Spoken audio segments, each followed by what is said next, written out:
বউকে রেখে যারা নাকি বিদেশে যান তাদের জন্য এই ভিডিওটি। এই বোনটি কি বলে শুনুন।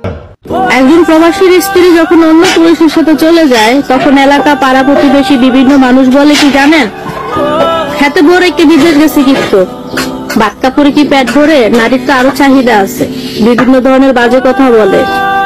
কিন্তু কিছু মানুষ এটা ভুলে যায় যে একজন মধ্যবিত্ত ফ্যামিলির ঘরে জন্ম নেওয়া ছেলের কাছে নিজের মাথার এবং পায়ে ফেলে ইনকাম করা না ছাড়া যে কোনো উপায় নাই তার পরিবারের মুখে হাসি ফুটানোর জন্য।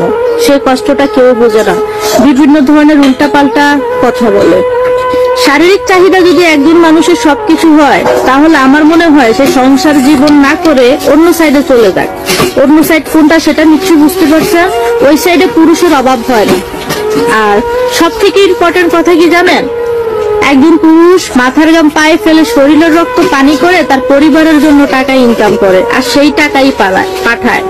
একজন প্রবাসী রাতের পর রাত অর্গুমা থেকে নিজের রান্না বান্না করে নিজে খেয়ে অসুস্থ থাকার পরেও পরিবার ফোন দিলে বলে পুরো টেনশন করবেন না, আমি ভালো আছি, আমার কিচ্ছু হয় নাই, আমি অনেক ভালো আছি, আল্লাহ অনেক ভালো রাখছে। তবুও কিছু মানুষ বলবে যে বিদেশ যারা বউ রেখে যায় তারা কেন যায়, উল্টাপাল্টা প্রবাসীদেরকে নিয়ে কথা বলে। আবার বলে যে বিদেশ তো টাকা হলে অ্যাভেলেবেল মেয়ে পাওয়া যায়, কিন্তু তার বউ তো পুরুষ পাচ্ছে না। এখানে বিষয়টা কি জানেন ভাই, একজন পুরুষ মানুষ যা ইচ্ছা তা করতে পারে, কারণ পুরুষের স্বাধীনতা আছে। পুরুষের যতটা স্বাধীনতা আছে একজন নারীর ততটা স্বাধীনতা নাই। এখন হয়তো আমার উপর অনেক আপুরা খেতে যাবে, তবে আমি সব আপুদের উদ্দেশ্যে কথাটা বলতেছি না। তবে হ্যাঁ, এখনো কিছু কিছু প্রবাসীর বউ আছে। আমার নিজের আপু মামাতো বোনকে আমি দেখেছি যে দুলাভাই 12 বছর বিদেশ ছিল, কখনো তার চরিত্র খারাপ দেখিনি, কখনো একটা পুরুষের সাথে সম্পর্ক করতে দেখিনি। মানুষ তো একটা পুরুষের সাথে বন্ধুত্বও করে, আমি সেই জিনিসটাও তার মাঝে দেখিনি। তবে যে প্রবাসীর বউ চলে যায় তারা কখনোই মন খারাপ করবেন না।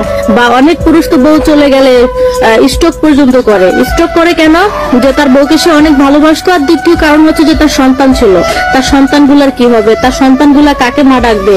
কারণ একজন নারী বিয়ের পর যখন অন্যায় করে, অন্যায় করার পর একজন পুরুষ সেই অন্যায়টা ক্ষমা করে দেয় শুধু তার সন্তানের মুখের দিকে তাকিয়ে, যে আমার স্ত্রীটা যদি চলে যায় তাহলে আমার সন্তানগুলার কি হবে, তাদেরকে তো তাদের মতো করে কেউ দেখবে না। প্রবাদে আছে না যে এক মুরগির বাচ্চা কখনো আরেক মুরগি নেয় না, তাহলে সেখানে কি হবে, সৎমা মেনে নিবে।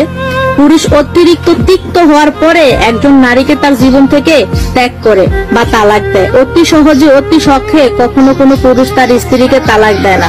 তবে আপনার স্ত্রী যদি আপনার টাকা পয়সা সয় সম্পত্তি সব নষ্ট করে ফেলে আপনি ভেঙে পড়বেন না, কারণ তার বিচার আল্লাহই করবে। কারণ আল্লাহ কখনো কাউকে ছেড়ে দেয় না, বিচার একদিন না একদিন ঠিকই করে। অনেক সুন্দর কথা বলেছেন আপু আপনি। আপনার কথাটা যেমন 100% সত্যি, কিন্তু আরেকটি কথা, যে করবে সে এমনিতেই করবে। স্বামী বাড়িতে থাকলেও করবে, স্বামী বিদেশে থাকলেও করবে, কারণ এটা তার স্বভাব, সে এটা করবেই। তাই আল্লাহ আমাদের সবাইকে হেদায়েত দান করুক, আর আমাদের সবাইকে একটি করে নেক স্ত্রী দান করুক। আমরা সবাই আল্লাহর কাছে এটাই আমরা প্রার্থনা করি যে আল্লাহ আমাদের সবাইকে একটি নেক স্ত্রী যাতে দান করে। সবাই কমেন্ট বক্সের মধ্যে আমিন বলে যাবেন, আর এই বোনটির জন্য সবাই দোয়া করবেন।